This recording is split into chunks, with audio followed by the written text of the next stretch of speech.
देख रहे हैं रितेश की कहानियाँ। तो आज की कहानी की ओर बढ़ते हैं। साल 2019 की ये बात है जब अंश दिल्ली में एक प्राइवेट कंपनी में काम करता था। छुट्टियों में वो अपने गांव यूपी जा रहा था। रात के 11 बजे दिल्ली स्टेशन से ट्रेन रवाना होती है।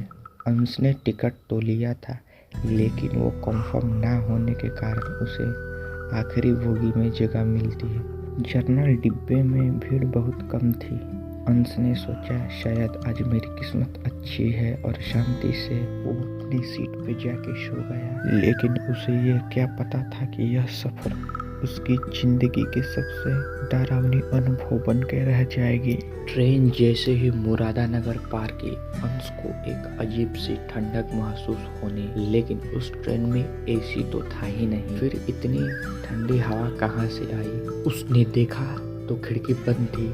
तभी उसे नजर आया सामने बैठे एक बुजुर्ग आदमी पर, जो सफेद धोती कुर्ता और सिर पे एक गांधी टोपी लगाए हुए उसके ठीक सामने बैठे उसे देख रहे थे। बुजुर्ग आदमी मुस्कुराते हुए कहते हैं, बेटा जागते रहो, नींद में कई बार कुछ ऐसी दिखती है जो असल नहीं होती। अंश थोड़ा घबरा गया, लेकिन उसने सोचा शायद ये बुजुर्ग मजाक कर रहे हैं। उसने करवट लेके अपनी सीट पे दोबारा से सो गया। रात के 2 बजे ट्रेन एक छोटे स्टेशन पर रुकती है जिसका नाम था शमशानपुर। अंश की नींद टूट गई। उसने ऐसे नाम पहले कभी नहीं सुनी थी।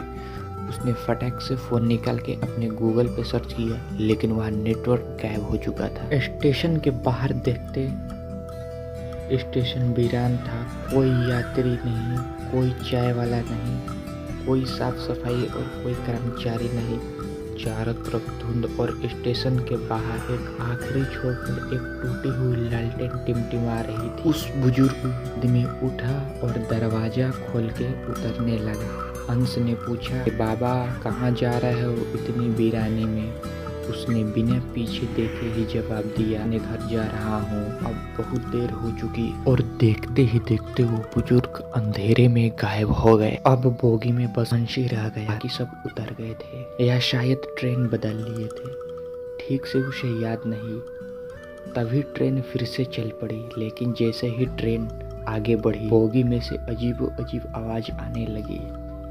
कभी किसी औरत की रोने की, कभी किसी बच्चे की चीखने की, तो कभी किसी की जोर जोर से हंसने की आवाज उसे डरा रही थी, और कभी किसी की चिल्ले की आहट सुनाई दे रही थी।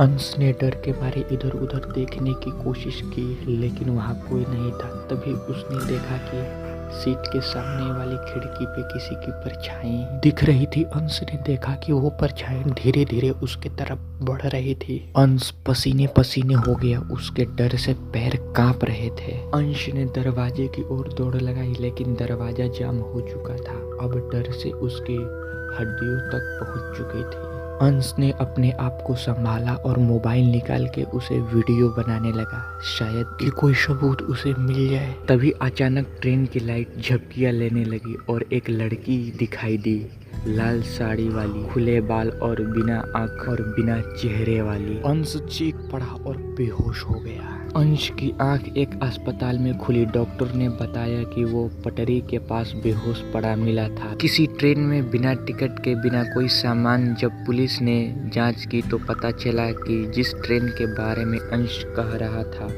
वो ट्रेन पिछले 5 साल से बंद थी, और शमशानपुर नाम का कोई स्टेशन किसी नक्शे में दर्ज नहीं है। जब अंश का मोबाइल मिला तो उसने एक वीडियो रिकॉर्डिंग की, जिसमें आखिरी फ्रेम में एक लड़की दिखती है, लाल साड़ी, खुले बाल और बिना चेहरे और आंखों वाली। आखिर कौन थी वो लाल साड़ी वाली?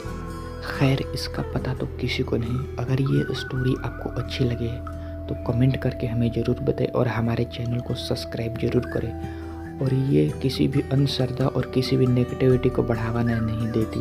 ये स्टोरी केवल मनोरंजन के लिए है, तो कृपया अपने दिल पे इसे ना लें। तो मिलते हैं नेक्स्ट किसी स्टोरी में, तब तक के लिए बाय बाय।